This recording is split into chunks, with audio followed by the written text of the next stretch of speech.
Hello there, welcome to another episode of the BPP channel. And today we are looking at the topic, why I statements are effective. Of course, we started talking about I statements in the previous episode, and we talked about what I statements are. As a reminder, we said they are made up of three parts. The first one, where the parent describes their feeling about the behavior. And then the second one points out the child's misbehavior or offending behavior in a non-condemning way. And then the third, the consequence it has on the parent. And we did give examples of such. And now today we are going to be saying, why are I statements? Why are they effective?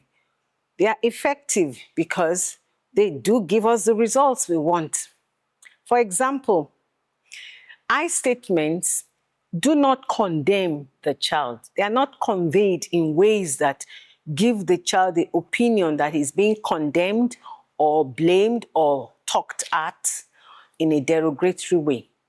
It is actually the parent expressing their feelings about the child's offending behavior. So it separates the child from the offending behavior. It distinguishes the offending behavior different from the child. So the child does not feel, condemned or run down or given an opinion that, or given the impression that, he is not good enough. And then another thing is that these I statements are likely to produce positive behavior changes, because they put the responsibility on the child. They help the child to see what they need to do to take responsibility for their behavior. And as a result, many times it results in the child being apologetic because they have a different view or understanding that their offensive behavior or misbehavior has consequence on their parents. And of course, they don't want to look like irresponsible people. For example, you have told the child to clean up the guest room because a visitor will be coming, or you'll be coming home with a visitor. And this child, on your arrival, has failed to do that, or for whatever reason, did not do it the way you wanted it done. And you now say, John, I feel frustrated when I ask you to do something and you fail to do it the way I want you to do, because it impacts on the time that I would need to have gone to fix dinner, or need to be doing that to make the room ready.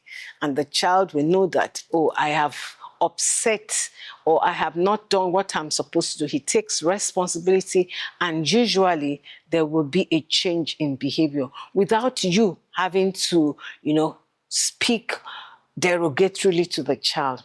And so they are found to be more effective because they are also able to make children to change behavior and be more cooperative.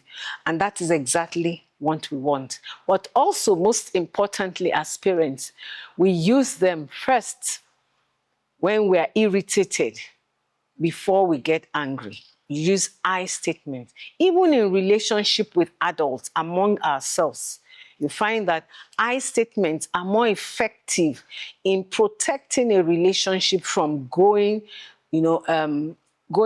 terrible. For example, in a work situation where somebody has been given instructions to submit a report at a particular time, when that person fails to do that as an adult, you can, instead of being abusive or using negative you statements, you can say, Mr. John, I feel frustrated when you are not able to submit the report at the time you are supposed to, because it will impact on my own efficiency when I have to gather everyone's report and submit to the higher authority, it gives the impression that I'm inefficient, and it is not exactly that.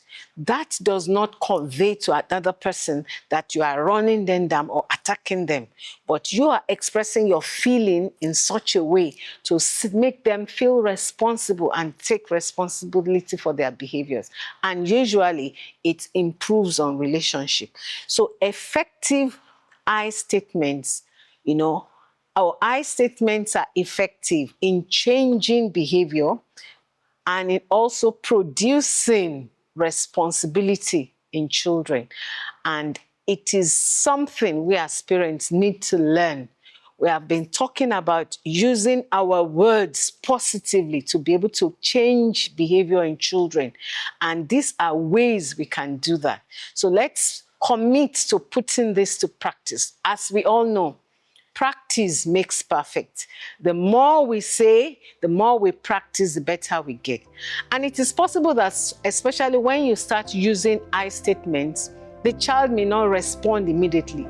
Then in that case, you repeat the I statement again, but this time maybe with a greater force or higher tone or with a stronger way, so that you get the child's attention. And usually, all this will result in the children taking responsibility and changing their ways without you having to dictate to them what they should do or the changes to be made. Thank you very much for listening. Don't forget to share and to subscribe. And I look forward to seeing you for the next episode. God bless you. Bye.